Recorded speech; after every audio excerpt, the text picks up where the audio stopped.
Le Grand Matin Sud Radio, 7h-10h, Maxime Liédo. 7h42 sur Sud Radio, on vous explique ce matin cette proposition de loi qui a pour but de faire voter les étrangers hors Union européenne en France. Bonjour Léa Bajel-Mariki. Bonjour. Merci beaucoup d'être avec nous ce matin. Vous êtes députée écologiste de Paris et auteur de cette fameuse proposition de loi visant, je cite, à accorder le droit de vote et d'éligibilité aux élections municipales aux étrangers non ressortissants de l'Union européenne résidant en France. Première question pour que tout le monde comprenne. D'abord, quel est l'intérêt d'une telle loi ? Alors cette loi, c'est pas moi qui en suis l'auteur, j'ai repris une proposition de loi qui est issue de débats parlementaires depuis les années 2000.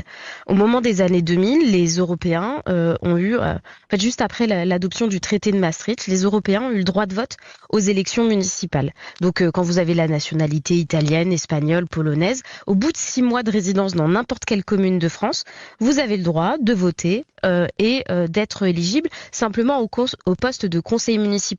Pas pour être adjoint, pas pour être maire, mais conseillers municipaux. Eh bien, il y a d'autres personnes qui habitent dans nos communes et qui y habitent depuis bien plus longtemps que ces Européens et qui n'ont pas le droit de vote depuis longtemps. Et donc, c'est la raison pour laquelle moi, je pose simplement un principe d'égalité pour l'ensemble des habitants d'une commune, pour ces personnes qui sont déjà, qui participent en fait déjà à notre vie commune, la vie de la collectivité, qui sont souvent parents d'élèves, qui peuvent participer, être aussi délégués syndicaux. Ces droits sont ouverts depuis de nombreuses années. Et puis, moi, je me pose la question, qu'est-ce qui est plus étranger à nous ? Est-ce que c'est pas le Polonais ou l'Autrichien qui arrive depuis 6 mois, alors que la personne qui a une autre nationalité que celle européenne, mais qui est là depuis 20-30 ans et qui élève ses enfants, qui est notre collègue, nos voisins, qu'on croise tous les jours à la boulangerie, peut-être qu'on a envie aussi de participer à la même sortie, celle du dimanche, pour aller voter aux élections municipales. Est-ce qu'on sait déjà combien de personnes cela représenterait ? C'est très difficile à dire dans le sens où, vous voyez, pour les personnes européennes, elles sont 1 million 2. Et c'est 20% d'entre elles qui s'inscrivent sur les listes électorales. Puisque là, il s'agirait d'une démarche proactive, c'est-à-dire qu'il faut s'inscrire sur les listes électorales. C'est pas comme quand nous, on a 18 ans, on est inscrit automatiquement. Il n'y a rien de l'ordre de l'automatisme.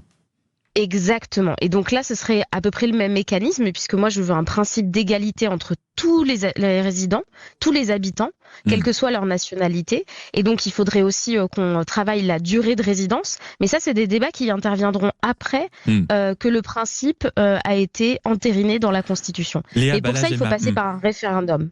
Léa Bajel-Mariki, autre question sur ce sujet. Ça provoque énormément de débats, de vives inquiétudes. Par exemple, un député apparenté RN, pour être précis, Thibault Monnier, dénonce un cheval de Troie des ingérences étrangères, un coup de boutoir contre notre cohésion nationale. Qu'est-ce que vous répondez à tous ceux qui disent en réalité ça va venir ouvrir des portes à énormément d'ingérences comme on le craint avant même cette proposition de loi ? Alors, ces débats, franchement, ils sont vieux comme à chaque fois qu'il y a la présence des étrangers en France. Vous savez, au 19e siècle, quand il y avait des Italiens sur le territoire, on disait déjà que c'était une ingérence de la chrétienté en France. C'était la même chose quand même. Non, parce que je vais vous donner 2 éléments de réponse. Tout d'abord, je pense qu'on ne peut pas essentialiser l'ensemble des personnes qui résident sur notre territoire à leur nationalité. Quand les Anglais ont eu le droit de vote et dans des communes, ils étaient extrêmement nombreux, notamment dans le sud-ouest, on n'a pas eu un English breakfast dans toutes les cantines de leur commune. Et donc, tout s'est très bien passé. Et puis enfin, la France est à la traîne. Il y a déjà la moitié des pays européens qui ont accordé le droit de vote aux résidents de toutes les nationalités. Et donc on sait que ça ne change pas le résultat électoral dans les villes, que ça permet toujours à la droite de gagner des villes ou à la gauche. Bajel-Mariki, vous, au début de notre discussion, vous parliez en effet de cette proposition de loi qui était dans les débats parlementaires depuis les années 2000. En préparant notre entretien, j'ai même revu le débat de 1988. C'est à l'époque le débat Chirac-Mitterrand. Et Mitterrand explique parfaitement que certes, beaucoup de pays l'ont fait, donner le droit de vote aux étrangers, certes, mais que la France n'était pas prête. Est-ce que ce n'est pas toujours le même débat ? Justement, c'est intéressant que vous parliez de ce débat, parce que moi je pense que dans ce que dit Mitterrand, il y a 2 éléments. D'abord un mensonge et enfin un renoncement. Un renoncement parce que quand on se fait élire sur un programme, voyez-vous, moi je pense que la confiance des électrices et des électeurs, elle se conserve quand on fait ce qu'on a dit qu'on allait faire. Ça, c'est le premier élément. Et un mensonge parce qu'on le ressort, mais en fait, la société, elle a beaucoup évolué. Il y a bien sûr, j'allais dire, de plus en plus de personnes qui sont à la rencontre de personnes de toutes les nationalités. Les gens, peut-être, voyagent plus, etc. Donc, on a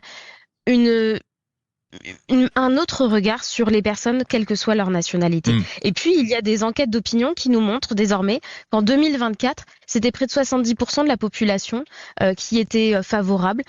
Quand on regarde, quel que soit l'âge, quelles que soient les couleurs politiques, même les personnes qui sont sympathisantes des Républicains, ils sont favorables à 45%.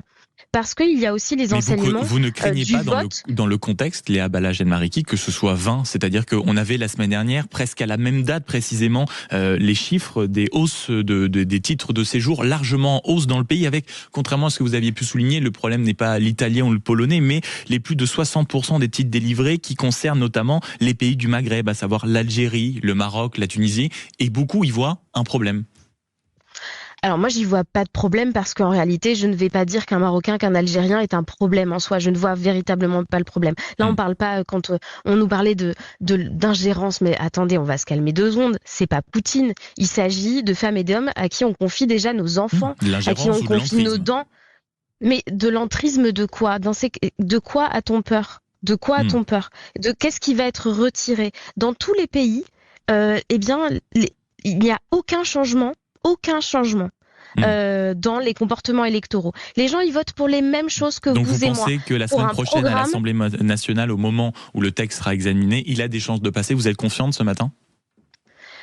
Moi, je dis, je fais un travail de conviction et de réalité. Je m'appuie sur les données, celles des autres pays européens où ça fonctionne. Je m'appuie sur des données aussi sur la manière dont sont constituées la démographie de notre pays. Et voyez-vous, on vous parlait d'augmentation des titres de séjour, mais vous oubliez de dire que désormais, pour avoir un titre de séjour, il faut pouvoir passer un examen civique, un examen de citoyenneté. Où on nous demande l'ensemble des fleuves de l'Hexagone, où on nous demande de citer des rois, des reines de l'histoire de France, plein de principes, on vérifie si on comprend bien le principe de laïcité. On s'adapte à la réalité, c'est ce que vous dites. Mais en fait, ces personnes, elles sont déjà citoyennes. On leur fait passer un test de citoyenneté dont tout le monde est exempt parce qu'on est de nationalité française. Et ensuite, on leur accorde même pas le début du droit, du commencement du droit, qui va avec, qui est celui des élections municipales. Il s'agit pas de définir l'avenir du pays. Il s'agit de définir si on construit un gymnase à cet endroit ou à un autre endroit, ou quel va être le tarif de la cantine. C'est ça, les élections municipales. Merci beaucoup, Léa Balach-Mariki, d'avoir été avec nous ce matin, députée écologiste de Paris, auteur de la proposition de loi visant donc à accorder le droit de vote et d'éligibilité aux élections municipales aux étrangers non ressortissants de l'Union européenne qui résident en France. Ça fera débat parce que ça sera notamment examiné la semaine prochaine à l'Assemblée nationale sur Sud Radio. Il est 7h50.